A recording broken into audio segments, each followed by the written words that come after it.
Voting సమయంలో EVM పనిచేయకుంటే లేదా voter తప్పు బటన్ నొక్కితే ఏం జరుగుతుందనే సందేహాలు చాలా మందిలో వస్తుంటాయి. అయితే ఈవీఎంలో సమస్య వచ్చినా ఓటర్ వేసిన ఓటు లెక్కలోకి వచ్చేలా ప్రత్యామ్నాయ ఏర్పాట్లు సైతం ఉంటాయి.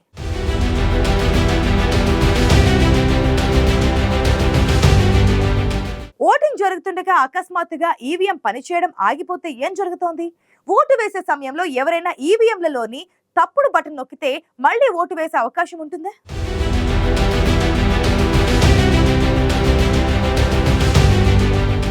ఎన్నికల్లో ఎలక్ట్రానిక్ ఓటింగ్ యంత్రాల వినియోగంపై చాలా మందికి అనేక సందేహాలుంటాయి. ఎన్నికల్లో ఓడిన పార్టీలు ఈవీఎంలు ట్యాంపరింగ్ చేశారని ఆరోపణలు చేయడం చూస్తూనే ఉన్నాం. అయినప్పటికీ ఎన్నికల్లో ఈవీఎంలను వినియోగిస్తోంది కేంద్ర ఎన్నికల సంఘం. ఓటరు పొరపాటున తప్పుడు బటన్ నొక్కితే ఏం జరుగుతుందనే డౌట్ సహజంగానే వస్తుంది. ఒక్కోసారి ఓటింగ్ జరుగుతుండగానే ఈవీఎం పనిచేయడం ఆగిపోతుంది. ఇలాంటి పరిస్థితుల్లో అప్పటి వరకు వేసిన ఓట్లు ఏమవుతాయి? ఆ ఓట్లకు సంబంధించిన డేటా ఉంటుందా లేదా అనే అనుమానాలు వ్యక్తమవుతుంటాయి. ఇవన్నీ తెలియాలంటే ముందుగా ఈవీఎం అంటే ఏమిటి, దాని పనితీరు ఎలా ఉంటుంది అనేది తెలుసుకోవాల్సి ఉంటుంది. గురూజీ రామ్ నారాయణ్ జీ ప్రపంచ ప్రఖ్యాత జ్యోతిష్యులు ఇప్పుడు మన హైదరాబాద్ లో ఎటువంటి సమస్యలకైనా తక్షణ పరిష్కారం చేయబడును. సంప్రదించండి 96651137 9000004357. ఈవీఎం అంటే ఎలక్ట్రానిక్ ఓటింగ్ యంత్రం. ఈవీఎంలో ప్రధానంగా 2 భాగాలుంటాయి. ఒక భాగాన్ని బ్యాలెట్ యూనిట్ అని, మరో భాగాన్ని కంట్రోల్ యూనిట్ అని అంటారు. ఓటరు నమోదు చేసే ఈవీఎం యంత్రాన్ని బ్యాలెట్ యూనిట్గా పిలుస్తారు. దీన్ని ప్రత్యేకమైన ఓటింగ్ కంపార్ట్మెంట్ లోపల ఉంచుతారు.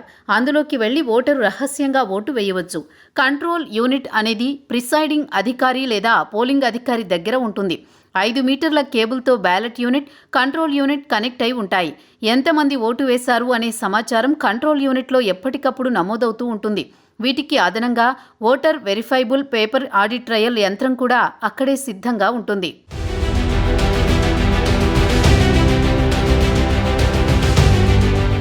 ఓటరు ఈవీఎంలో ఓటు వేయగానే వీవీప్యాట్లో నుంచి ఒక స్లిప్ బయటికి వచ్చి అక్కడే కింద అమర్చిన బాక్సులో పడిపోతుంది. ఈవీఎంలు పనిచేయడానికి కరెంట్ అవసరం లేదు. అవి బ్యాటరీపై పనిచేస్తాయి. అందువల్ల విద్యుత్ కనెక్షన్లు లేని ప్రాంతాల్లో కూడా ఈవీఎంలను వినియోగించుకోవచ్చు. ఓటింగ్ జరుగుతుండగా అకస్మాత్తుగా ఈవీఎం మొరాయిస్తే దానిలో ఓట్లను నమోదు చేసే పరిస్థితి లేకుంటే ఏమవుతుంది అనే డౌట్ చాలా మందికి వస్తుంటుంది. ఒకవేళ బ్యాలెట్ యూనిట్, కంట్రోల్ యూనిట్లో ఏ ఒక్కటి టెక్నికల్గా పనిచేయకున్నా ఆందోళన చెందాల్సిన పని లేదు. అప్పటి వరకు ఓటర్లు వేసిన ఓట్లన్నీ కంట్రోల్ యూనిట్లోని మెమరీస్లో సేవ్ అయి ఉంటాయి. ఒకవేళ ఆ సమాచారం కూడా లభించని పరిస్థితి ఎదురైతే వీవీప్యాట్ యంత్రం నుంచి వచ్చిన స్లిప్పులు ఎలాగో ఉంటాయి. పోలింగ్ స్టేషన్లో ఓటింగ్ జరుగుతున్న సమయంలో బ్యాలెట్ యూనిట్, కంట్రోల్ యూనిట్లలో ఏ ఒక్కటి మొరాయించినా వెంటనే కొత్తగా బ్యాలెట్ యూనిట్, కంట్రోల్ యూనిట్ వీవీప్యాట్లో సెట్ను అక్కడికి పంపిస్తారు. జోనల్ మెజిస్ట్రేట్లు, ఏరియా మెజిస్ట్రేట్ల పరిధిలో రిజర్వులో ఉండే ఎన్నికల సామాగ్రి నుంచి వీటిని కేటాయిస్తారు. ఇటువంటి పరిస్థితుల్లో కౌంటింగ్ రోజు అన్ని ఈవీఎంలలో నమోదైన ఓట్లను కౌంట్ చేస్తారు. ఏదైనా సాంకేతిక కారణంతో కంట్రోల్ యూనిట్లోని ఓట్లు డిస్ప్లే కాకపోతే ఫలితాన్ని పొందడానికి సంబంధిత కంట్రోల్ యూనిట్కు చెందిన వీవీప్యాట్ స్లిప్పులను లెక్కిస్తారు. ఒకవేళ వీవీప్యాట్ యంత్రం ఒక్కటే మొరాయిస్తే దాని స్థానంలో మరో కొత్త వీవీప్యాట్ యంత్రాన్ని రీప్లేస్ చేస్తారు.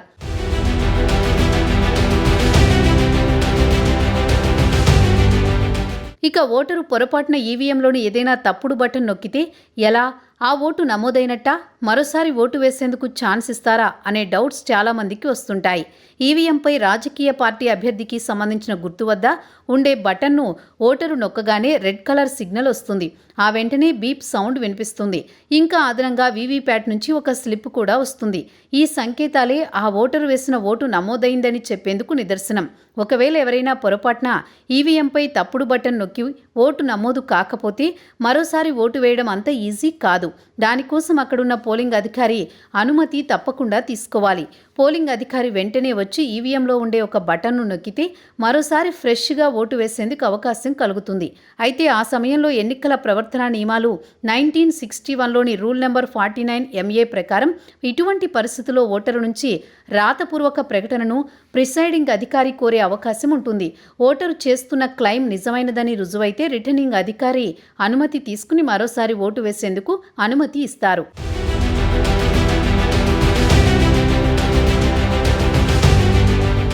ఓటింగ్ సమయంలో ఈవీఎంలు మొరాయించినా లేక ఓటరు తప్పుడు బటన్ నొక్కడం వంటి సమస్యలు ఏర్పడినా పోలింగ్ స్టేషన్లోని సిబ్బంది వాటిని పరిష్కరించి పోలింగ్ సజావుగా సాగేలా చేస్తారు.